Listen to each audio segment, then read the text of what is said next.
Bonjour mesdames et messieurs, bienvenue sur ma chaîne. Alors, il y aura une série de vidéos, je ne sais pas sur laquelle vous allez tomber, mais on va essayer de parler des différentes informations concernant la géopolitique et cette autorisation de Joe Biden et les différents effets de cette décision.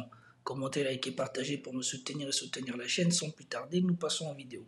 Et on repart aux États-Unis retrouver Mathieu Mabin. Mathieu, vous nous disiez il y a quelques minutes que Trump trépignait après 4 ans passés hors du pouvoir, hors de la Maison-Blanche. Eh bien, la nouvelle équipe ne perd pas de temps. Elle serait déjà au travail. D'après le Wall Street Journal, elle serait en train d'élaborer un décret pour faire le ménage à la tête de l'armée. Le Pentagone se prépare en quelque sorte à une purge dès le 20 janvier. Oui, et ce n'est pas une surprise. C'est d'ailleurs le sujet qui inquiète le camp des... Voilà. Comme vous venez de l'attendre, comme le discours de Trump vient de le montrer, il prépare déjà la purge de la première institution des États-Unis, en tout cas de l'une des institutions les plus importantes des États-Unis, le Pentagone. Et donc, il va tailler dans les généraux, il va reformer le Pentagone. Comme on vient de l'attendre dans le discours de Trump, le travail pour démanteler le Deep State est déjà en place et ils le savent aussi bien de l'administration Biden que dans toutes les autres administrations qui ont combattu Trump et les idées de Trump durant son mandat et après son mandat. À une purge dès le 20 janvier. Oui, et ce n'est pas une surprise, c'est d'ailleurs le sujet qui inquiète le camp des perdants ici, en tout cas le sujet du moment. Souvenez-vous du 6 janvier 2021 et de cette période à propos de laquelle on a beaucoup dit qu'on assistait à une fragilisation inquiétante de la démocratie américaine. Parmi les événements qui avaient été jugés rassurants, il y avait eu cette intervention du général Milley, qui était à l'époque le chef d'état-major des armées de Donald Trump et qui est resté d'ailleurs sous Joe Biden jusqu'à récemment. Le général Milley avait rappelé qu'il était à la tête non pas d'une armée au service d'un monarque ou d'un quelconque despote, mais bien au service du peuple américain et conformément à la Constitution des États-Unis, pour le peuple et par le peuple. Ce rappel, en réalité, visait à une seule chose, anticiper un ordre de Donald Trump qui aurait pu refuser de quitter le pouvoir après sa défaite, tout simplement. Eh bien, lui signifier... Voilà. Vous voyez, ce général... Alors que sous Trump, il n'y a pas eu de guerre, il n'y a pas eu de moyens, comme le rappelle cette intervention ici. Attendez, je vous le mets. Écoutez bien ce qui se dit ici. Matt Gaetz, qui serait le nouveau ministre de la Justice, le Department of Justice américain, a dit, écoutez, on est en Ukraine parce que l'Afghanistan, on pouvait plus blanchir l'argent de l'Afghanistan, c'est fini, on l'a blanchi en Ukraine. Il va peut-être loin, mais enfin... Voilà. Ces gens des administrations et du Deep State, qui, on ne sait pour quelle raison, ont maintenu la présence des États-Unis ailleurs dans le monde et ont fait couler de l'argent n'importe où dans le monde, comme l'a dit le prochain ministre de la Justice, qui servait probablement à laver de l'argent, et que Trump est venu mettre fin aux opérations en Afghanistan. Donc il leur fallait un nouvel endroit où faire cela, puisqu'on a vu tous les milliards qui ont été déversés en Ukraine, en sachant qu'il y a l'argent qu'on n'arrive pas à tracer, on ne sait pas qu'est-ce que c'est devenu. Donc, ils vont perdre leur place. Et ces fameux généraux de Pentagone, on sait qu'ils ont beaucoup d'influence sur les contrats privés, les sociétés privées dans lesquelles ils ont des parts.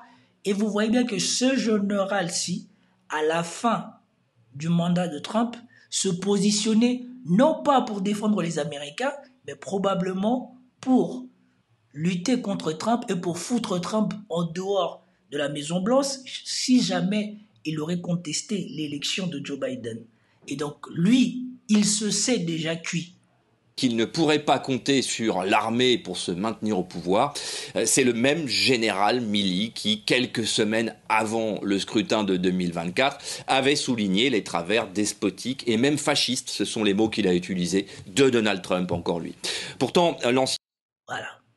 Un général, alors qu'on ne leur a pas demandé de faire la guerre, tout ce qu'on leur a demandé pendant l'administration Trump, c'était leur retrait de l'Afghanistan, vous a dit que Trump était un fasciste. À quel moment Trump a utilisé l'armée ou la police contre les Américains? L'ancien chef d'état-major des armées est un soldat au sens le plus américain du terme. Son parcours militaire est absolument irréprochable, autant que sa loyauté. Absolument tout le monde en convient. Mais ça n'est visiblement pas assez pour Donald Trump qui se prépare à nommer Pete Hegseth au Pentagone, avec comme mission, je cite, de débarrasser la plus vaste institution des États-Unis de l'esprit woke qui se serait emparé d'elle. Le général Brown, actuel chef d'état-major des armées, est globalement sans illusion. Ce premier Afro-américain à ce poste n'imagine pas aujourd'hui survivre à l'entrée de Donald Trump à la Maison-Blanche le 20 janvier prochain, ça c'est certain. Voilà. Donc il y en a plein comme ça qui voulaient avoir la peau de Trump quand il était président et qui ont voulu le calomnier pendant cette campagne, qui savent déjà que pour eux, ils sont cuits. Écoutez la suite. Nous devons d'ailleurs être collectivement attentifs à la nomination de son successeur. Le profil du prochain général à la tête de la plus puissante armée du monde sera riche d'informations sur le projet réel de Donald Trump, en fait, à la tête de la plus puissante démocratie du monde. Est-ce qu'il y aura d'autres secteurs, d'autres ministères qui sont susceptibles d'être remodelés, d'être épurés, Mathieu ? Oui, c'est clairement un règlement de compte à Mar-a-Lago qui se prépare, puisque c'est là-bas, à Mar-a-Lago, que se décide à peu près tout en ce moment. Et c'est effectivement là-bas que les conseillers du président élu épluchent les organigrammes du ministère de la Justice, par exemple, et des différentes agences avec lesquelles travaillent les magistrats. Vous vous souvenez de la procureure de New York, dans son discours, comment elle avait l'air de déjà savoir que c'est cuit pour moi ici. Surtout, we did not expect this regardez result. son visage. We did not expect this result, but we are prepared to respond to this result. Nous n'étions pas préparés à ce résultat, mais on va se préparer à répondre à ce résultat. Regardez surtout son langage corporel, c'est ça qui me bute. Les gens qui savent qu'ils ont abusé, peut-être à tort, de poursuivre Trump, ou peut-être qu'ils en ont fait trop pour poursuivre Trump absolument. Regardez son visage. C'est sans conviction. Elle-même, elle sait qu'il y a probablement des choses qu'elle a fait qu'elle n'aurait pas dû faire pour poursuivre Trump. Parce que quand elle poursuivait Trump, elle avait le sourire, je le répète encore. And my office has been preparing for several months because we've been here before. We faced this challenge before. Mon bureau a été préparé à ça depuis plusieurs mois. Nous avons déjà été là. Nous avons déjà fait face à ça. Ça, c'était la présidence de Trump où il avait les mains liées. Mais ce tour-ci, vous allez vous rendre compte que Trump revient préparé. Et nous savons aussi que Trump, il a tous les leviers du pouvoir. Sénat, Congrès, les gouverneurs, il a tout. Ce tour-ci, ce n'est pas le même Trump, ce n'est pas la même puissance de Trump. Comme vous allez l'attendre dans le prochain qui va intervenir après.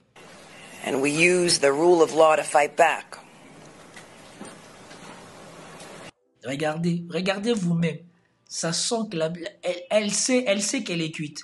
Elle dit nous allons utiliser la loi pour nous battre. Mais regardez son visage, regardez son langage corporel, regardez ses yeux. Il n'y a même pas de conviction dans ses yeux. And we are prepared to fight back once again. Et nous sommes préparés à nous battre encore une fois. Because as the Attorney General of this great state, it is my job to protect and defend the rights of New Yorkers. Et en tant que procureur général de cet État, c'est mon job de défendre et protéger les New-Yorkais. Mais surtout, regardez son langage corporel quand elle finit là. Vous allez voir le soupir. Elle sait qu'elle s'est mise en bas d'un torrent de dés qui va s'écrouler sur elle. And the rule of law. And I will not shrink from that responsibility. Et elle dit que elle ne va pas se dérober de cette responsabilité. Et donc eux tous, ils savent bien, tous les gens du deep state, tous les woke, tous les je sais pas quoi là, ils savent qu'ils sont cuits. Voilà pourquoi Joe Biden essaye de faire envenimer les choses en Ukraine tout en refusant d'officialiser cette soi-disant décision. On parle bien des agences fédérales, parmi lesquelles on trouve les agences de renseignement partagées avec le Pentagone, mais j'ai envie de parler aussi et surtout de l'agence de police fédérale, le fameux FBI.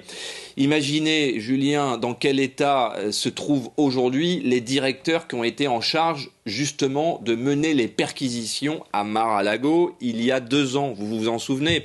On parle ici d'une dissolution pure et simple du FBI. Et au ministère de la Justice, le procureur Jack Smith, qui avait été chargé des poursuites contre Donald Trump, n'a tout simplement plus donné signe de vie depuis au moins 8 jours. Alors lui, il a donné sa démission, il est parti à la retraite. Eh, je vous jure, ils vont lire l'heure. Comme on dit au Cameroun, ils vont lire l'heure. Le moment est venu. Ils ont tout fait pour essayer de l'empêcher de rentrer dans ce bureau. Maintenant qu'il revient et qu'il les a vus s'opposer à lui à la fin de son mandat, il les a vus essayer de le traîner à terre quand il n'était plus président, eux-mêmes ils savent que c'est cuit. C'est dans l'ordre naturel des choses. Et c'est une bonne chose qu'on ait un président qui se soucie de rendre efficace l'appareil de l'État. Non pas comme en France, où eux tous, gauche ou de droite, surtout la droite de l'UMP, depuis Sarkozy, et l'extrême droite maintenant qui s'est déjà agenouillée devant le patronat, et la PS, eux tous sont à genoux devant la bourgeoisie française et contribuent à faire plonger la France. C'est pour cela, même en France, il ne faut plus regarder vers ces politiciens classiques. Il faut rechercher quelqu'un qui a le souci de la population. Comme ici, Trump, il a le souci des États-Unis. Il a le souci du rêve américain. Il a le souci qu'un Américain réussisse sa vie sans qu'on l'attrape avec le wokisme, les je sais pas quoi, les je sais pas si. Et qu'on ne sacrifie pas l'argent des Américains au profit des Ukrainiens et de je sais pas qui. Toutes les procédures sont gelées et Matthew Gaetz, peut-être la nomination la plus polémique de cette série, prendra vraisemblablement le poste de ministre de la Justice, malgré les contestations relativement timides, il faut le dire, de quelques sénateurs qui s'échinent à rappeler le passé trouble de l'élu en matière de mœurs notamment. Et enfin, on est obligé d'en parler, le fameux DOGE, Department of Government Efficiency, le super ministère de l'efficacité gouvernementale à la main d'Elon Musk lui-même. Un service de l'État qui va être chargé de trancher à coups de sabre dans le gras de l'administration publique, pour reprendre l'image délicate d'Elon Musk, faire de la chasse aux millions tout en coupant les têtes des organisations et des services réputés progressistes. Et donc, c'était tout pour cette vidéo. J'espère que vous avez apprécié. Si vous avez apprécié, commentez, likez, partagez. Je vous dis à plus tard. Peace out.